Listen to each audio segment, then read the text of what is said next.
नाज़रीन आदाब। नाज़रीन, अब तक डॉक्टर दानिश के साथ प्रोग्राम में हाजिर हूँ। कल सदर पाकिस्तान की जब एक जॉइंट सेशन में हमने कई स्टेटमेंट के ऊपर एक ख़ास जुमला सुना कि उन्होंने कहा कि जी करप्शन का ख़ात्मा और इदारे एक पेज पे हैं। तो उस सूरत हाल में मुझे प्राइम मिनिस्टर पाकिस्तान इमरान खान साहब की बहुत सारे वादे याद आए, जिन यादों में एक बहुत अहम वादा जो उन्होंने कौम से किया था कि करप्शन का ख़ात्मा होगा और जो चोर हैं, लुटेरे हैं, डाकू हैं, जो कोई भी हैं, उनको आपके सज़ा दी जाएगी और एहतसाब जो है वो मुझसे शुरू होगा। ये उनका स्टेटमेंट था। और एहतसाब अक्रॉस दी बोर्ड होगा और इदारे एहतसाब के हों या कोई भी इदारे हों वो आज़ाद होंगे और मजबूत होंगे। तो ये सारी बातें सामने आई। आजकल 2 साल पीटीआई की हुकूमत को कंप्लीट हो गया और जैसा मैं कहता हूँ किसी भी हुकूमत के लिए 2 साल बहुत होता है कि वो अपनी डायरेक्शंस, अपनी पॉलिसी, अपनी प्लानिंग, अपने किए हुए वादे को इम्प्लीमेंट कर सके, अमली तौर पर आवाम को दिखा सके। हमने अभी पिछले दिनों प्रोग्राम किया जिसमें 2 साल जो पीटीआई के कंप्लीट हुए उसमें मईशत का क्या हाल है एक तरफ किया, दूसरी तरफ गवर्नेंस का क्या हाल है इस पे किया, तीसरी तरफ जमहूरियत या जमहूरी इदारों का क्या हाल है इस पे किया।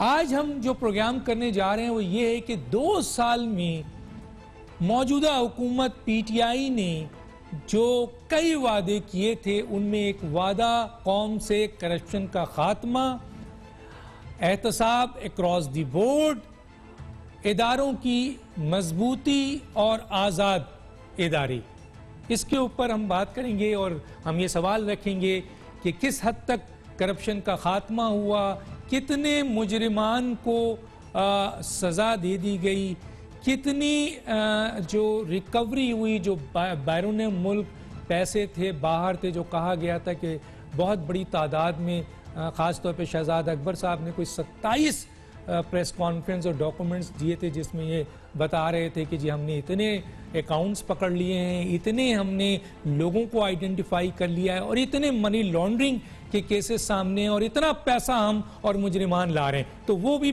मालूम करना है और ये भी पूछना है कि किस हद तक आपने इदारों को आज़ाद और ख़ुद मुख्तार किया, क्योंकि कई इल्ज़ामात भी हैं। इस सिलसिले में हमारे पास जो आज मेहमान आइए उनका तारुफ कराते हैं। मेरे साथ हैं सेनेटर सहरान साहबा, पाकिस्तान पीपल्स पार्टी से आपका ताल्लुक़ है, आपका बहुत शुक्रिया, आपने हमें ज्वाइन किया।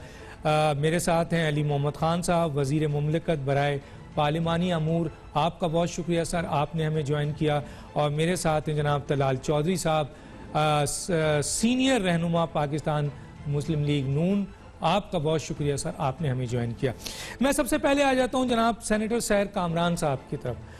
2 अपोजिशन के लोग हैं, पहला आपका पॉइंट ऑफ व्यू लेते हैं, फिर एक हुकूमत का लेते हैं, फिर इंशाअल्लाह हम चलते हैं तलाल चौधरी साहब की तरफ जाएंगे। सेनेटर साहबा, इससे पहले कि मैं आपसे सवाल करूं, मैं एक छोटा सा ब्रेक लेता हूं, ब्रेक के बाद मैं आकर आपसे ही बात शुरू करता हूं। छोटा सा ब्रेक नाज़रीन, फिर आते हैं।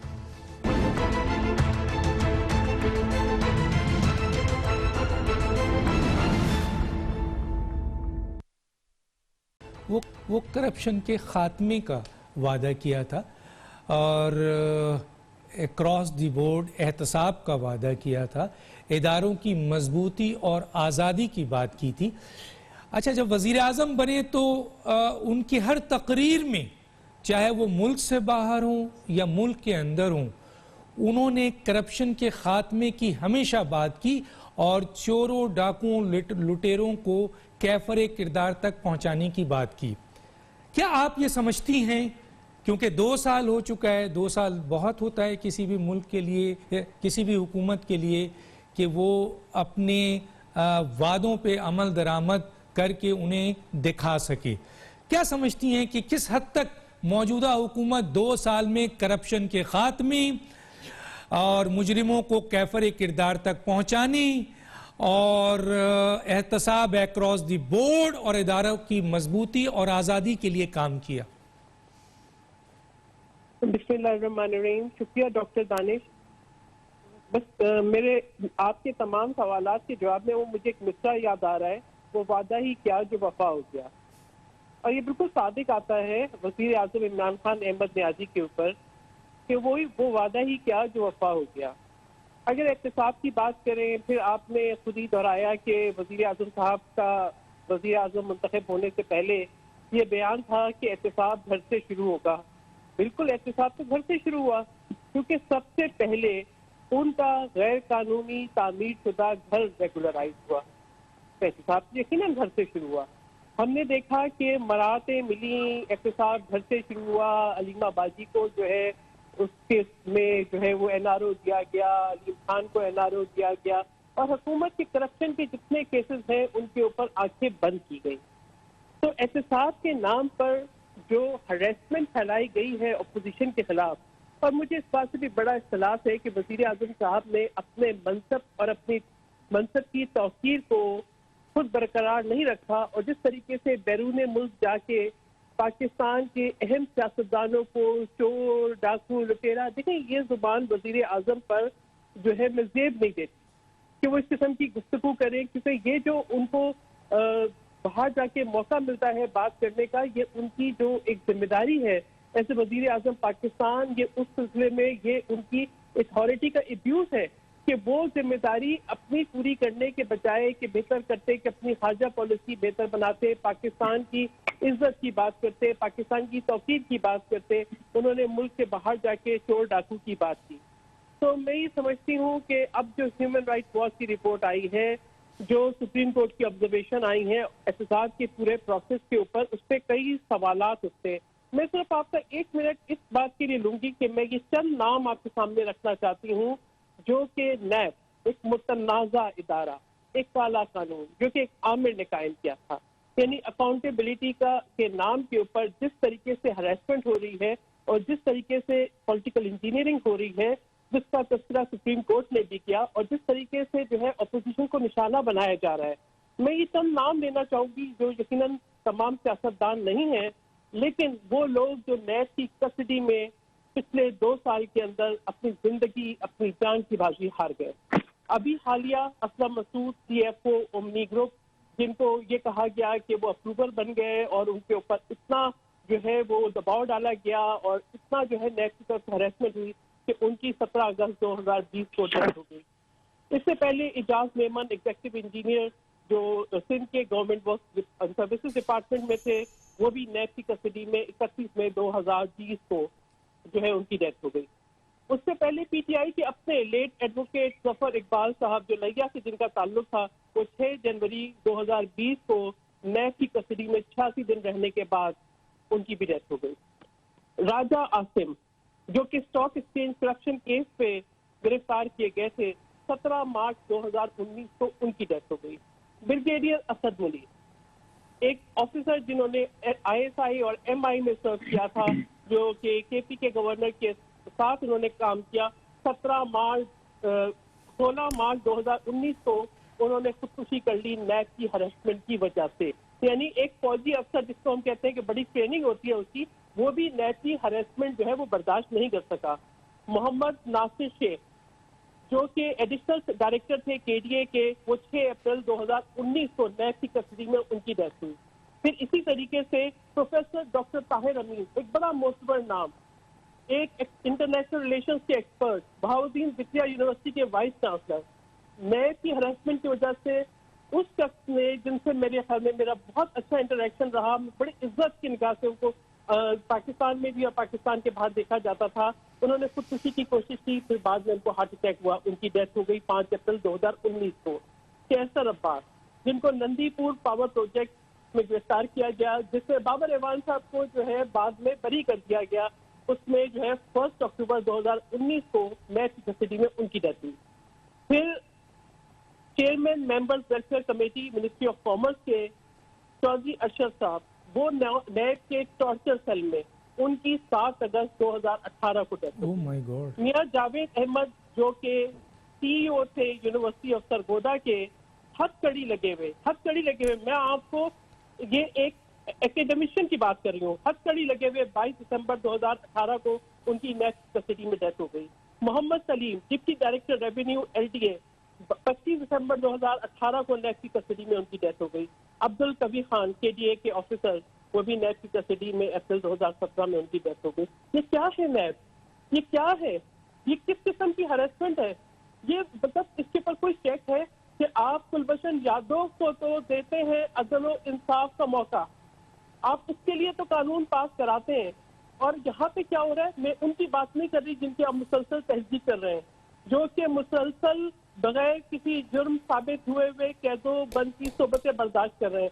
यानी एक ऐसा मुल्क जिसके अंदर एहसान जो है वो फरार करा दिया जाता है या फरार हो जाता है या बाइज्जत बरी कर दिया जाता है, लेकिन उस मुल्क के अंदर साबिक जो आपके सियासी लीडर्स हैं, साबिक वजीर आजम, साबिक सदर, उनकी 24 घंटे सियासी मनसब, सियासी अथॉरिटी, सियासी जो है वसाइल जो है हुकूमती वसाइल इस्तेमाल ठीक है इसके ऊपर कोई चेक बैलेंस होगा या नहीं? ठीक है, मैं आगे बात करूंगा। टाइम थोड़ा सा मुझे सबको देना है। अली मोहम्मद साहब की तरफ आता हूं।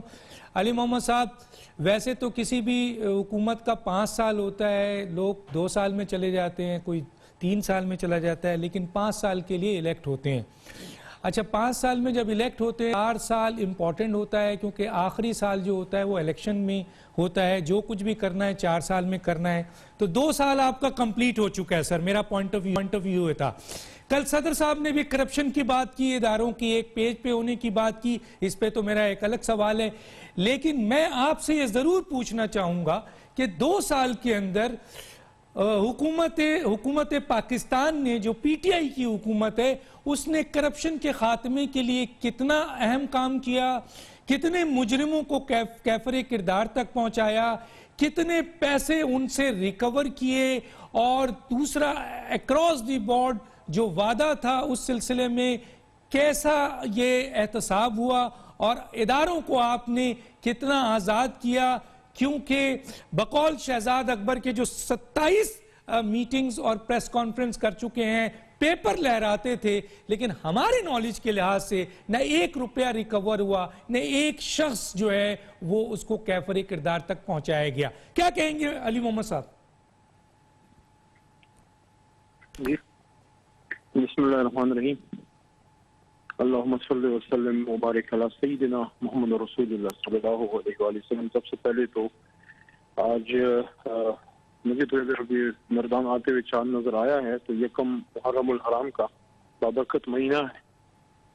तो अल्लाह ताला हम सबको जो है हमारे नसीब में करे, क्योंकि इसी महीने में वाक़या करबला और एक बहुत बड़ा जो है एक ऐसा वाक़या इस्लामी दुनिया का जो हमेशा के लिए मिसाल बना कि जुल्म के खिलाफ जो है खड़ा होना, और वक्त के फ़िरौनों के सामने जो है कलमा हक कहना, हज़रत इमाम हुसैन रज़ियल्लाहु तआला का जो मैसेज है वो ता क़यामत जो है वो कायम रहेगा। डॉक्टर साहब, सबसे पहले तो आपका दोबारा आपको ऑन एयर देख के बड़ी खुशी हुई है, मुबारकबाद कबूल कीजिएगा। काफ़ी अर्सा आप जो है ऑन एयर नहीं रहे। और दूसरा ये है कि मैं ये समझता हूँ कि जहाँ तक एहतसाब का और करप्शन का ताल्लुक है, करप्शन बड़े लेवल की मेरे ख्याल में काफ़ी हद तक उस पर कमी आई है कि जो बड़े बड़े ठेके लेना या बड़े बड़े इश्यूज पे जो है उसमें पैसे पैदा करना, कमीशनें लेना, ट्रांसफर पोस्टिंग्स पे जॉब बेचना, किक बैक्स लेना, वो तो बड़े लेवल का अल्लाह के करम से मेरे ख्याल में कमी आई है। लेकिन एहतसाब का जहाँ तक ताल्लुक है, उसमें एक लिहाज से हुकूमत वक्त के हाथ जो है इस तरह से बंधे हुए हैं कि नैब बहरहाल चाहे जितना भी कोई उस पर एतराज़ करे, अपोजिशन की भी इसमें खदशात हैं और हुकूमत के भी हैं। अपोजिशन के खदशात ये हैं कि हमें क्यों पकड़ रहे हैं, हमें बेल नहीं मिल रही, हम पे हाथ डाला जा रहा है, 40 साल तक हम माल गनीमत जमा करते रहे, हमसे सवाल क्यों पूछते हैं। अपोजिशन की ये गिले शिकवे हैं। हुकूमत का ये गिला है कि हाथ तगड़ा नहीं पड़ रहा और कमज़ोर सबूतों पे हाथ डाला जा रहा है, और काफ़ी अरसा अंदर जेल में रख के कोई ख़ास चीज़ जो है वो प्रोसिक्यूशन को जो है वो कमज़ोर होती है और उस वजह से सजाएं नहीं मिलती। तो उसमें एक तरह से हमारे हाथ इस तरह से बंधे हुए हैं कि अगर कोई लेजिस्लेशन हमने करनी है उसमें मोहतरम आसिफ अली जरदारी साहब और जनाब मियां नवाज शरीफ साहब जमाते हैं, इनके दो मेहमान कुछ मौजूद हैं आपके प्रोग्राम में। इन्होंने ताउन करना है तो लेजिस्लेशन पास होगी सेनेट ऑफ पाकिस्तान से, क्योंकि कौमी असम्बली में तो हम पास कर लेते हैं, सेनेट में इनकी अक्सरियत है। मे भी मार्च में इंशाल्लाह बेहतर हो जाए, क्योंकि वहाँ हमारी अक्सरियत इंशाल्लाह आ जानी है, तो फिर लेजिस्लेशन में एक बेहतरी आएगी और शायद फिर हमारे पास वो गिला भी ना रहे कि हम लेजिस्लेशन कराना चाहते थे तो साथ के लिए ना कर सके। अब इसमें मसला ये है कि तलाल चौधरी साहब और कामरान साहिबा साहिर कामरान साहिबा की जो लीडरशिप है उन पे करप्शन के बड़े बड़े चार्जेस हैं, टॉप टियर लीडरशिप और सेकंड टियर लीडरशिप दोनों पे, या सही है या गलत, लेकिन बड़े बड़े चार्जेस हैं। अब उनके साथ बैठ के लेजिस्लेशन करना वो टिकने नहीं देते। उस लेजिस्लेशन को अभी आपने FATF में देखा कि किस तरह से एक ऐसा काम, प्लीज मुझे एक मिनट दो दीजिएगा, काफी लंबी बात हुई है ताकि मैं अपनी बात पूरी कर सकूं।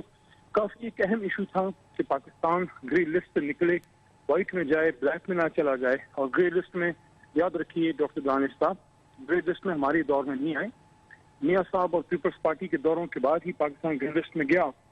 तो इसको उन्होंने अपने नैब लॉज में अपने केसेस से इस तरह से नफी किया कि नैब लॉ के रिफॉर्म से, नैब लॉ का रिफॉर्म होगा और तब FATF के जो है अपोजिशन प्रॉपर सपोर्ट करेगी। तो क्या ये पाकिस्तान की नेशनल ड्यूटी नहीं है कि अगर खुदा न खास्ता ब्लैक लिस्ट में पाकिस्तान खुदा ना करे जाता है, अगर ये सपोर्ट नहीं करते इस लेजिस्लेशन पे, तो ब्लैक लिस्ट में जाने का मतलब ये है कि आप पे एम्बार्गोज लगेंगे, आप पे तजारती पाबंदियां लगेंगी, आपके बरामदात पे पाबंदियां लगेंगी, दरामदात महंगी होंगी। वही हाल होने जाएगा खुदा न खास्ता जो इन लोगों ने किया है, कभी इराक के साथ, कभी ईरान के साथ, कभी और हमारे मुस्लिम मुल्कों के साथ।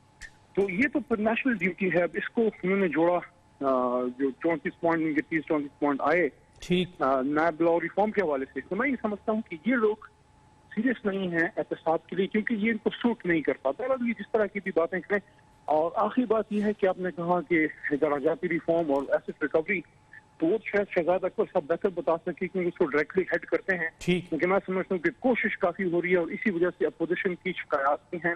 हमारे दोस्त जो है वहां से अपोजिशन की तरफ से, वो उनकी तरफ से आए रोज जो है उस पर आवाज सदा बुलंद होती है। हालांकि हम समझते हैं कि इससे बहुत ज्यादा होना चाहिए, जितना हो रहा है वो कम है। ठीक है। मैं जनाब तलाल साहब की तरफ आता हूँ, इससे पहले कि उन्होंने अपने स्टेट कई सवाल खुद उठा दिया है, लेकिन थोड़ा सा ऐड कर देता हूँ मैं।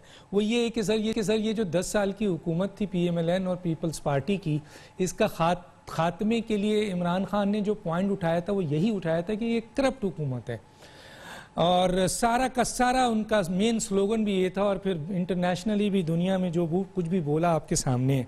आज भी सर जब वो इंटरव्यू देते हैं तो वो कहते हैं मैं NRO नहीं दूंगा, ये कुछ भी कर लें। क्या कहते हैं तलाल साहब? बिस्मिल्लाहिर्रहमानिर्रहीम। डॉक्टर साहब, एक तो ये जो अली मोहम्मद खान साहब भी अभी कह रहे थे, मैं चंद चीज़ें आपको बताना चाहता हूँ। एक तो जो नैब का अदारा है वो बिल्कुल इंडिपेंडेंट नहीं है। अगर आप हुकूमत की कारकर्दगी की रिपोर्ट देखें तो उसमें पूरा एक चैप्टर जो है वो नैब का रखा गया है, यानी हुकूमत ने उसको अपने खाते में डाला है। वो अगर लायक है तो वो भी उन्होंने उसका क्रेडिट लिया, अगर नालायक है तो वो भी उसी का क्रेडिट है। एक तो ये सारी की सारी जो हुकूमत का वजूद है वो नैब की वजह से है। ये प्रोड्यूस्ड बाय नैब है, ये प्रोटेक्टेड बाय नैब है, क्योंकि अगर नैब ना होता, चंद रेफरेंस ना होते, चंद गिरफ्तारियां और फैसले ना आते तो ये हुकूमत ना बनती। अगर बन गई थी तो चलने के लिए, चलाने के लिए, किसी को लाने और उतारने के लिए आज के दिन तक भी नैब इस्तेमाल हो रही है। वो पंजाब में बुजदार को नोटिस हो, चौधरियों को नोटिस हो, वफाक में कभी अपोजिशन लीडर की गिरफ्तारी हो, कभी अपोजिशन की बड़ी जमात पे बस पार्टी की रहनुमाओं की गिरफ्तारी हो, तो नैब एक बेहतरीन, मैं समझता हूं प्राइड ऑफ परफॉर्मेंस उन्हें मिलना चाहिए। वो पॉलिटिकल इंजीनियरिंग में एहतसाब नहीं कर सके, लेकिन पॉलिटिकल इंजीनियरिंग में उनको निशाने हैदर मिलना चाहिए। हमारे जो क्या कहते हैं जस्टिस साहब जो इस वक्त उसको सरबराह है। दूसरी ये देखिए ना, बात करते हैं एहतसाब की।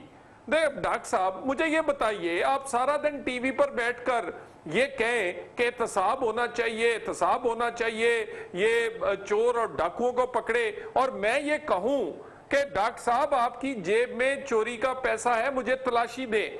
आपकी जेब में फॉरेन फंडिंग का जो केस है उसमें मनी लॉन्ड्रिंग का पैसा है, आपकी दूसरी जेब में बीआरटी से वो लूटा हुआ पैसा है, तीसरी जेब में आपके अद्वियात स्कैंडल के पैसे हैं, चौथी जेब में आपके आटा और चीनी स्कैंडल के पैसे हैं। और मैं आपको इस तरह कैमरे के सामने कहूं तलाशी दे दें और आप फिर स्टे ले आए, आप छुपते फिरे।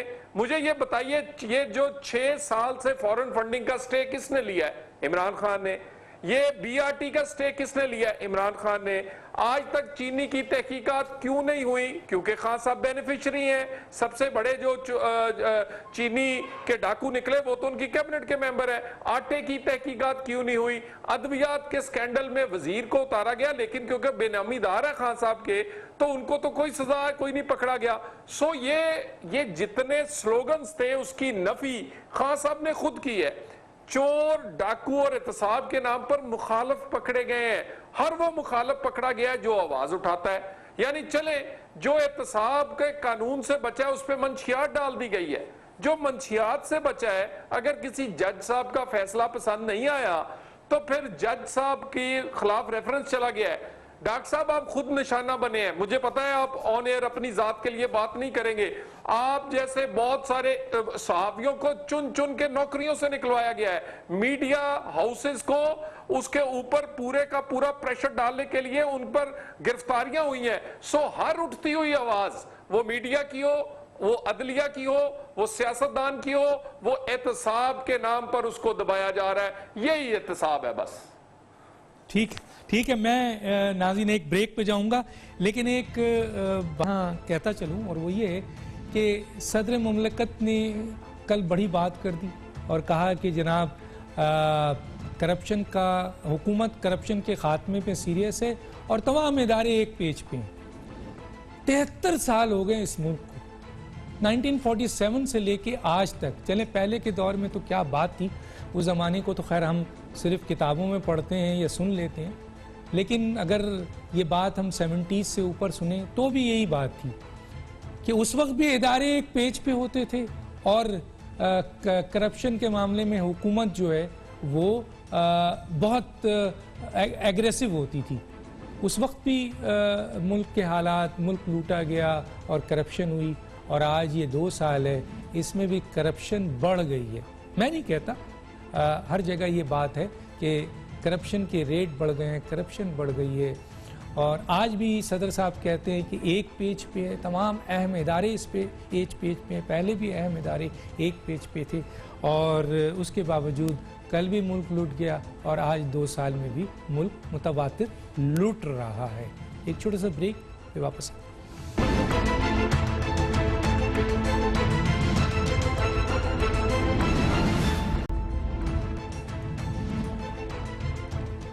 वेलकम बैक जी।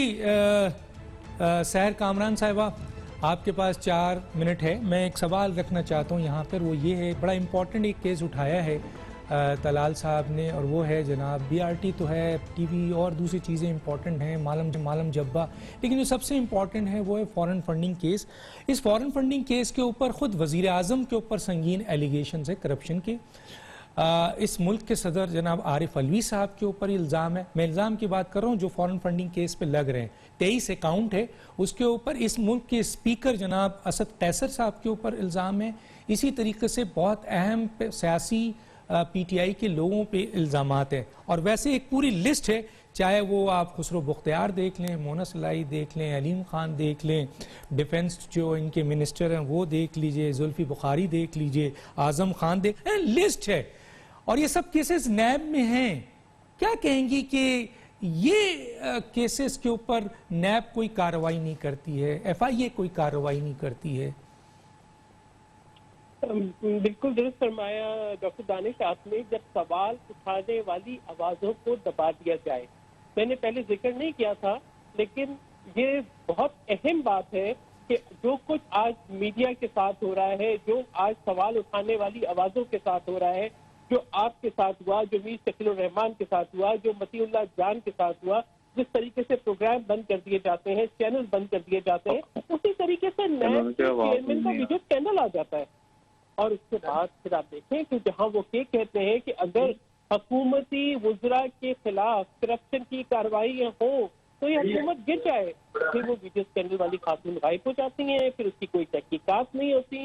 देखिए बिल्कुल दुरुस्त फरमाया आपने, और बिल्कुल दुरुस्त फरमाया तलाल चौधरी साहब ने कि BRT का मंसूबा, जो महंगा तरीन मंसूबा जिससे पहले दिन से बस धक्का स्टार्ट हो गई, ठीक है, जिसके ऊपर आपने हर किस्म की बेज़ाब्तगी की, जिसपे एशियन डेवलपमेंट बैंक की रिपोर्ट है, आपके फॉरेन फंडिंग केस का इशू है, जिसको खुद आपके बुनियादी रुकन जिस पे सवाल उठा रहे हैं और बता रहे हैं कि किस तरह से आपने मनी लॉन्ड्रिंग का पैसा इधर मुंतकिल किया। और इस पे किस बात का शुक्र डॉक्टर दानिश, क्या आप वो बयान भूल गए जो कंटेनर पर इमरान खान अहमद ज़ियादी ने पूरी कौम को तरजीह दी थी कि आप जो है हुंडी से पैसा भेजें, आप बैंकिंग चैनल से पैसा ना भेजें, आप रकम की तफसील जो है वो गैर कानूनी जराये से करें। तो देखिए पाकिस्तान के इस्तेकाम को तो इतना नुकसान पहुंचा है। अगर आप एहतिसाब की बात करें तो मैं कहूँगी यकीनन एहतिसाब घर से शुरू करें। आपने बताया कि शहजाद अकबर साहब हेलो, जो रकम खर्च हुई है क्या उसका भी कोई एहतिसाब होगा? क्या शहजाद अकबर साहब भी इस बात का जवाब देंगे? क्या अभी इनके दो मुशीर जो बरतरफ हुए या जिन्होंने इस्तीफा दिया, या जिस भी आड़ आप ले ले, जफर मिर्जा साहब और तानिया, जो एक के ऊपर अद्वियात के स्कैंडल था और दूसरे के ऊपर पैरेलल कंपनी चलाने का, क्या उनके नाम म्यूजियम में डाले गए या वो भी जहांगीर तरीन की तरह उड़न टू? देखिए बात यह है, ये तमाम बातें इनके ऊपर आंखें बंद नहीं की जा सकती। ये बहुत अहम करप्शन के आपके इनके ऊपर इल्जामात है। फॉरेन फंडिंग यानी इतना बड़ा स्कैंडल है, आप अपने जहां पर आपकी हुकूमत है वहां आप एहतिसाब के इदारे तहलील कर देते हैं, वहां पर आप जो है किसी को जवाबदेह नहीं है। उस्मान बुज़दार के ऊपर जो अभी गैर कानूनी ठेके देने के, शराब के लाइसेंस देने के और जिस किस्म के इल्जामात है, क्या उस्मान बुज़दार साहब ने इस्तीफा दे दिया? या हम ये देखेंगे कि साहिवाल के बच्चों की तरह जो है जो उनके साथ हुआ उसी तरह का इंसाफ यहाँ भी होगा, इनको भी एक NRO मिल जाएगा और ये अपनी पूरी जो है एक वजीर आला होने का जो उनका इख्तियार है उसको इस्तेमाल करेंगे। कोई बात नहीं करेगा खुसरो बख्तियार पे, कोई बात नहीं करेगा जो है आटा चीनी करप्शन पे। ये नोटिस जरूर लेंगे, अवाम के लिए फ्यूल गायब हो जाएगा, चीनी 110 रुपए किलो मिलेगी, तो इसके ऊपर कोई सवाल भी ना उठाए। सवाल तो उठेंगे, सवाल तो आपके जो आपने सियासी इख्तियारात अपने इस्तेमाल किए, अपने वजीर आजम का मनसब इख्तियार किया, वो किधर गए? अंडा, मुर्गी, चूजा, वो किधर गई वो मईशत जो आपने 1 करोड़ नौकरियां का कह के 20 लाख लोग बेरोजगार किए, अपना घर महफूज किया, लोगों के घर मिसमार किए, ये सब मैं समझती हूँ करप्शन है। इस करप्शन का हिसाब दें। ठीक है, मैं आता हूँ जनाब अली मोहम्मद साहब की तरफ। अली मोहम्मद साहब, एक बड़ा इल्ज़ाम है, मैं नहीं लगा रहा, ये इल्ज़ाम आप भी सुनते होंगे, अपोजिशन की तरफ से भी आता है, एनालिस्ट की तरफ से भी आता है कि ये जो नैब है ना सर, ये इंस्ट्रक्शन पे चलती है PM हाउस के, यानी वजीर आजम नैब गठजोड़ कहा जाता है सर।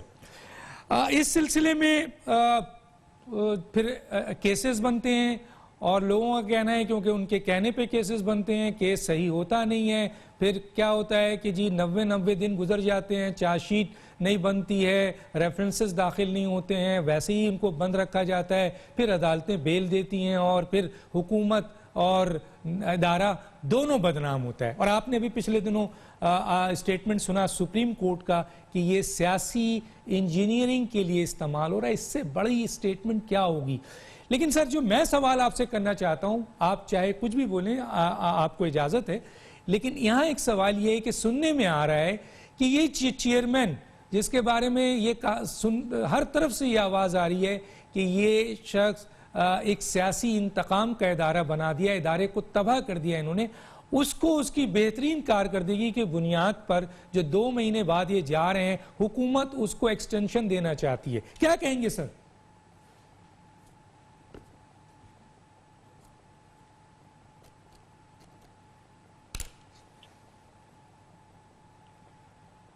जी अली मोहम्मद साहब।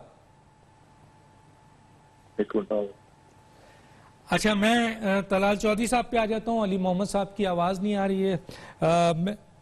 तलाल चौधरी साहब, मैं आपके पास आता हूँ यही सवाल लेके, ये सारी जो बात मैंने अली मोहम्मद से की यही आपकी तरफ कि आप मुझे सुनने में आ रहा है कि उनकी बेहतरीन कारकर्दगी की बुनियाद पे हुकूमत उनको एक्सटेंशन देना चाहती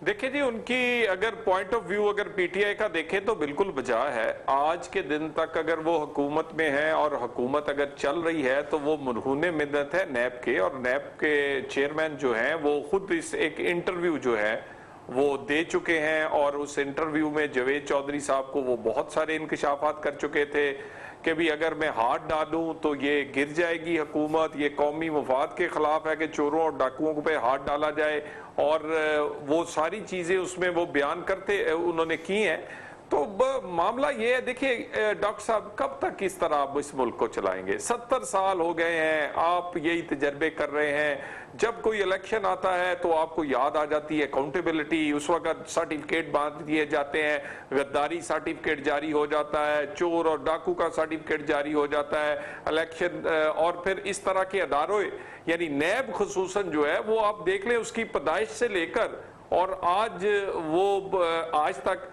हुकूमत गिराने बिनाने और पार्टियां तोड़ने जोड़ने में उसका रोल रहा है। उसने अकाउंटेबिलिटी में तो उन पर कोई इतबार ही नहीं करता। और मुझे भी ये बताइए डॉक्टर साहब, ये जो दिन दिहाड़े चीनी की चोरी है, इसका क्या बना? क्या आटे की चोरी का बना? अद्वियात स्कैंडल का क्या बना? बीआरटी का क्या बना? बेशुमार सवाल है। ये अकाउंटेबिलिटी है ही नहीं। ये जरूर है कि नैब जो है वो एक पूरी की पूरी इंश्योरेंस पॉलिसी है हुकूमत की, बल्कि मैंने तो कहा प्रोड्यूसर भी वो है, प्रोटेक्टर भी वो है। ये सारा कुछ, मगर नैब असल अपना काम नहीं कर रहा, मगर मुल्क भी नहीं चल रहा ना जी। अगर मुल्क चल रहा है तो 100 बिस्मिल्लाह चलाते रहे, मुझे भी पकड़ लें, आपको पकड़ लें, जो उठती हुई आवाजें हैं उनको पकड़ लिया जाए और मुल्क चलाया जाए। मुल्क भी नहीं चल रहा और ऐसे मुल्क चलेगा भी नहीं है। ये तजर्बे जितने मर्जी कर लें, आर्टिफिशियल जो लीडरशिप है या जो एक कठपुतली लोग हैं वो इस बड़े मसाइल का सामना नहीं कर सकते। चलें जी, नैब को तो एक्सटेंशन दे ले, क्या कश्मीर वापस ले आएंगे? क्या सऊदीया से तल्लुकात बहाल कर लेंगे? क्या पाकिस्तान की फॉरेन पॉलिसी जो है वो इंडिपेंडेंट हो जाएगी? क्या पाकिस्तान की इंटरनल सिक्योरिटी पॉलिसी, क्या पाकिस्तान में महंगाई खत्म हो जाएगी? क्या चीनी वापस 55 रुपए की हो जाएगी अगर एक्सटेंशन हो? क्या आटा 70 से दोबारा 35 का हो जाएगा? तो महंगाई बेरोजगारी कम हो जाएगी। इसको देखिए नहीं, ये काम अगर ये सब कुछ नहीं होगा, इन्होंने अगर अपने दिन बढ़ाने हैं, यानी अगर तो सिर्फ हुकूमत बराए हुकूमत करना चाहते हैं और मुल्क का बेड़ा गर्क करना चाहते हैं तो 100 बिस्मिल्लाह एक्सटेंशनें भी दें और चलते रहें, मगर ना मुल्क चल रहा है और ना गरीब लोगों की रोटी चल रही है। गरीब लोगों की रोटी का मामला है भाई। दोनों चीजें, ना मुल्क चल रहा है ना गरीब की रोटी। इस हुकूमत को घर भेजना होगा और नया इलेक्शन चाहिए। एक इलेक्शन चाहिए जिसमें एक जेन्युइन पॉलिटिकल फोर्स, जिसको वोट मिले, जेन्युइन क़यादत सामने आए ताकि इस मसाइल का हल हो सके। ये जितनी देर रहेंगे उतनी देर ही पाकिस्तान नीचे को जाएगा। सर 1 मिनट का एक सवाल करना चाहता हूं, फिर मैं ब्रेक पे जाऊंगा और फिर अली मोहम्मद साहब की तरफ आता हूं क्योंकि उनको टाइम देना है। 1 मिनट का एक जवाब मुझे चाहिए, और वो ये है कि सर बज़ाहिर अदालतों से तो नहीं, लेकिन जिस किस्म का प्रोपेगेंडा और जिस किस्म के इंक्वायरीज, इन्वेस्टिगेशंस और जिस तरीके से मीडिया टॉक्स, और उसमें पाकिस्तान की जो पॉलिटिकल पार्टीज हैं उसको एज ए चोर, डाकू और लुटेरे इस्टेब्लिश किया गया। यानी अवाम के सामने ये आ गया है कि अब कोई भी सियासी जमात, इवन पीटीआई के ऊपर भी अब ये, तो क्या आप ये नहीं समझ रहे कि एक पूरी की पूरी सियासी जो है वो सियासी जमातों की और सियासी जमहूरी कुव्वतों को तकरीबन बदनाम कर दिया गया? देखिए, ये डॉक्टर साहब आपकी बात बिल्कुल ठीक है, और कभी हम इस्तेमाल हो जाते हैं इस काम के लिए, कभी अली मोहम्मद साहब की पार्टी इस्तेमाल हो रही है, और लेकिन ये देखिए ना, सारे का सारा एहतसाब जो है, यानी इस मुल्क में कितने अदारे हैं, ना वो नैब का इदारा जो है वो एहतसाब उनको जी इस्तिस्ना दे दिया गया बिजनेसमैन को, ना बिजनेस वालों को इस्तिस्ना हो गया, जजेस को वो नहीं एहतसाब कर सकते, जर्नल्स का नहीं कर सकते, सिर्फ अगर कर सकते हैं तो वो चंद पॉलिटिशियंस का कर सकते हैं। ठीक है सर, ठीक है। पॉलिटिशियंस का एहतसाब ये एक वाकई मखसूस एक प्रोपेगेंडा के लिए सारा कुछ किया जाता है। अली मोहम्मद साहब, मेरा सवाल अगर आपके सामने पहले आ गया तो ठीक है, नहीं तो मेरा ये सवाल था कि इल्ज़ाम है कि हुकूमत नैब गठजोड़ है, और इवन कि सुप्रीम कोर्ट ने भी कहा है कि ये सियासी इंजीनियरिंग करते हैं, तो सर और आप इनको एक्सटेंशन भी देना चाहते हो हुकूमत को, क्या ये नैब के चेयरमैन को क्या कहेंगे सर? डॉक्टर साहब, जहाँ तक नैब के चेयरमैन साहब की एक्सटेंशन का ताल्लुक है, तो वो जो parliamentary committee on legislative business है, उसका मैं खुद भी रुकन हूँ एज अ वज़ीर पार्लिमानी उमूर। वहाँ पे तो ऐसी कोई फिलहाल कोई ऐसी डिस्कशन नहीं है इनको एक्सटेंशन देने की। दूसरा, जो मैंने सारी गुफ्तगू अभी आप मोहतरम दोस्तों की सुनी है, आपके पैनलिस्ट की भी और आपकी भी, तो इससे तो हमारा केस मजबूत हुआ है। और वो ये है कि अगर ये लोग जो हमसे पहले सन 85 से लेके अभी तक किसी न किसी सूरत में इक़्तिदार में रहे, इन लोगों ने ही इस नैब को बनाया, इन लोगों ने ही इस चेयरमैन को लगाया जिससे अभी ये गिला करते हैं, तो ये लोगों ने अपने दौर में इसको नहीं किया एक गैर जानिबदार इदारा। यानी ये हमसे ये गिला करते हैं कि वो काम जो हम लोगों ने 30-35 साल में नहीं किया, आप लोगों ने 2 साल में क्यों नहीं कर दिया। तो पहली बात तो ये है डॉक्टर साहब कि लेजिस्लेशन से ही वो ठीक होगा, और लेजिस्लेशन सेनेट में अभी इनकी अक्सरियत है, इनको सूट नहीं करता एक गैर जानिबदार जो है एहतसाब। 90s में जब एहतसाब इन्होंने किया तो एक दूसरे का इन्होंने टारगेट किया, एहतसाब नहीं करना चाहते थे, पॉलिटिकल एक दूसरे को टारगेट करते थे। एहतसाब कमीशन मियां साहब ने बनाया और आखिर में एहतसाब कमीशन के इंचार्ज जो है बकौल जरदारी साहब के उनके पैरों में पड़ के उन्होंने माफी मांगी और दोनों तरफ फिर केस बंद हो जाते थे। लेकिन डॉक्टर साहब, जहाँ तक इमरान खान साहब का ताल्लुक है, मैंने जो कोई कुछ बड़े नजदीक कोई देखा और जो पार्टी के बड़े मेन रहनुमा थे, तो जहांगीर तरीन साहब को जिस तरह तरीके से उनका भी एक नाम आया और कोई रियायत नहीं बरती गई, तो इमरान खान साहब ने तो अपने पत्ते शो कर दिए कि उन्होंने किसी को नहीं बचाना। इन्होंने तो कभी अपनी जमात के किसी यूसी लेवल के कारकुन को भी जो है कभी इसका एहतसाब नहीं होने दिया। तो इनसे आप हम क्या गिला या क्या एक्सपेक्टेशन कर सकते हैं? मैं ये समझता हूँ ठीक कि अवाम ये एक्सपेक्ट करती है कि जिस शख्स को इस मुल्क में इतनी इज्जत दी, 3 बार के वजीर आज़म, मियां साहब अगर सेहत उनकी ठीक है, क्योंकि माशाल्लाह वो नजर आ रहे हैं वॉक वगैरह करते हुए, तो अगर वो ठीक है तो he should come back face the courts. इसी तरह साकदार साहब आए, और इसी तरह मैं ही समझता हूँ कि अगर ये वाकई ये चाहते हैं कि इस मुल्क में ये मुल्क जो आगे बढ़े, देखें सियासत अपनी जगह, इस मुल्क में मेरे तलाल साहब के और हम सब के बच्चों ने यहाँ इस मुल्क में आगे बढ़ना है और उन्होंने अपनी जिंदगी यहाँ गुजारनी है। ये जो ये छोड़ के गए हैं, क्या आप दिल से ये समझते हैं कि इस निज़ाम के तहत क्या हमारे बच्चों का मुस्तकबिल महफूज है? जिस तरीके से ये लोग इदारे छोड़ के गए हैं, हमसे तो गिला करते हैं, कोई एक इदारा ये लोग नहीं बना सके जो नेशनल इंटरनेशनल लेवल का हो, जिसके आगे कोई गरीब आदमी और कोई ताकतवर जो है वो सेफ हो। हम तो तभी उसको कर पाएंगे या तो हमारे पास 2/3 अक्सरियत होती या सेनेट में हमारी अक्सरियत हो। इंशाल्लाह मार्च